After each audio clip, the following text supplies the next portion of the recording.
Okay, so we're at the part two of the Trenton Dunkett case. His mom has called the police and said he's missing and threw all of his stuff in the trash. So Melinda is really pushing this Josh narrative, so the police decide to go and find him. It kind of makes sense because he did just lose custody of Trenton and maybe he's angry. So the police find Josh and they interrogate him for 18 hours.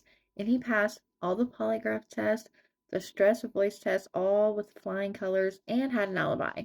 But during that interrogation, they learned a lot more about Melinda, and she became a prime suspect. So they went back and found Melinda, and they asked this old scallywag, "What were you doing all day? Where's your alibi?" She says, like, listen to this story. She says, "I woke up really early and I decided I wanted to go shooting. So I grabbed Trenton and we went driving to find somewhere and then we got lost for 8 hours. Like, that's my day."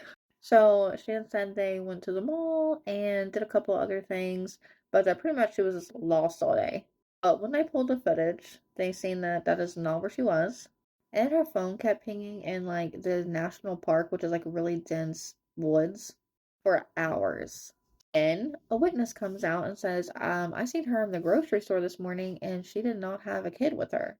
Then her neighbor said, yeah, and I seen her coming home and she didn't have a baby with her getting her groceries out either.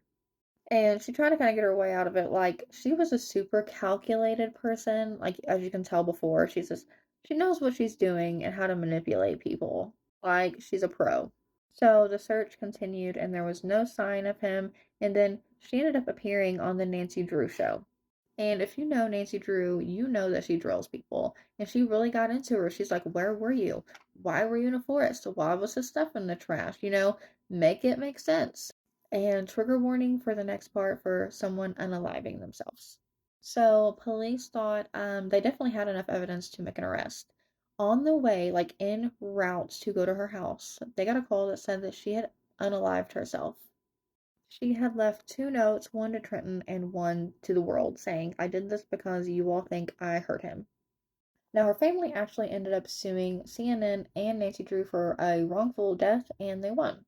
Some other crazy things came out after she passed away, like that there was a corn video and there's a screaming toddler in the background.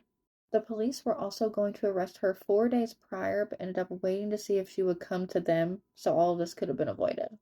They have searched the national park and drained all the lakes, and there's just no sign of Little Trenton anywhere. They released this age progression photo saying they think this is what he would look like now and that she was the main suspect. His family hasn't given up hope.